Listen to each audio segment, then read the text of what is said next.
Bismillahirrahmanirrahim. Assalamualaikum warahmatullahi wabarakatuh. Alhamdulillahirabbil alamin. Marilah kita senantiasa memanjatkan rasa syukur kehadirat Allah Subhanahu wa taala karena pada kesempatan hari ini kita masih bisa diberikan kesempatan oleh Allah Subhanahu wa taala untuk belajar bersama dalam pembelajaran tahsin. Insyaallah mulai sore ini kita akan membahas tentang ilmu tajwid. Baik, sebelumnya apa itu ilmu tajwid? Nah, tajwid itu secara bahasa artinya membaguskan. Namun secara istilah artinya itu ikhraju kulli harfin mim makhrajihi ma'a iqta'ihi haqqahu wa mustaqahu.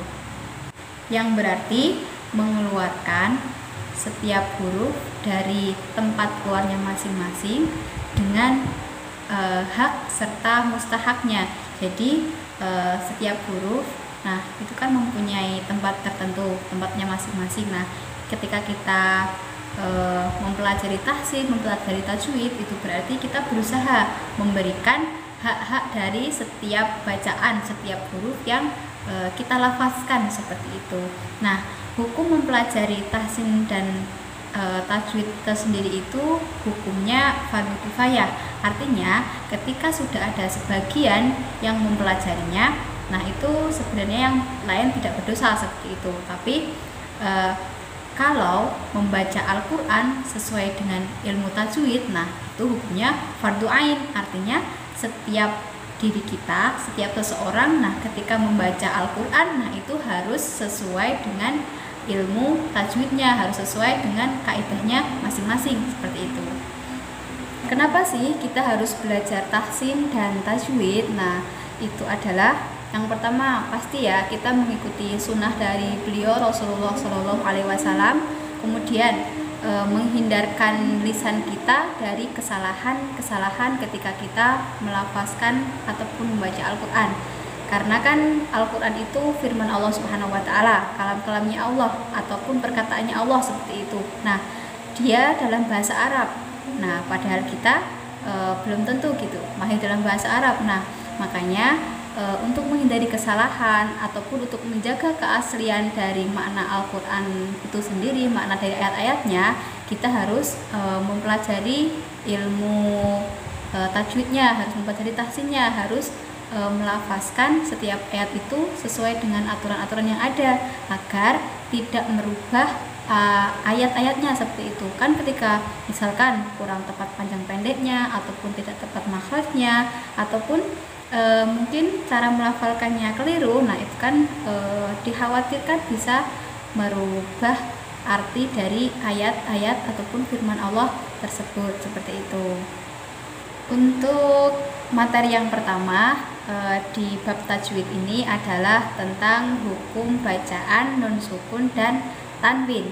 Nah, hukum nun sukun dan tanwin itu sendiri sebenarnya dia dibagi menjadi 5. Yang pertama ada idhar halqi, yang kedua ada idgham bi gunnah, kemudian ada idgham bila gunnah, ada iqlab dan juga ada ikhfa. Nah, yang pertama kita akan bahas adalah tentang idhar halqi ya. Idhar itu secara bahasa dia artinya jelas.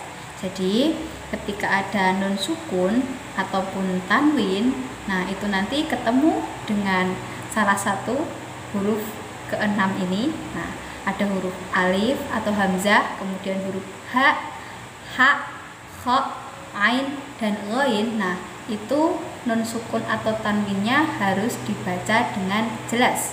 Nah, misalkan untuk contohnya huruf ada nun sukun ketemu dengan huruf apa? Alif ya, ketemu dengan alif. Misalkan ini ya contohnya ya. Nah, man, amana. Nah, itu huruf nunnya harus dibaca dengan jelas. Man, amana, tapi nggak pakai jeda sih. Man, amana, seperti itu. Terus yang kedua, misalkan ada nun sukun ketemu dengan ha. Nah, misalkan ini nun sukun ketemu dengan ha, dibaca jelas juga. Anhar, ya, anhar, gitu. Kemudian misalkan ada lagi nun sukun ketemu dengan ain. min ainin, min ainin. Nah, itu kan juga harus dibaca dengan jelas. Alhamdulillah, untuk materi halkinya kita cukupkan sampai di sini dulu. Nanti kami akan mengirimkan ini ya, lafaz-lafaz, nanti coba teman-teman praktekkan. Nah, nanti silahkan dipelajari dan teman-teman mencoba mempraktekkan cara membaca idhar halki seperti itu. Nanti silahkan dikumpulkan.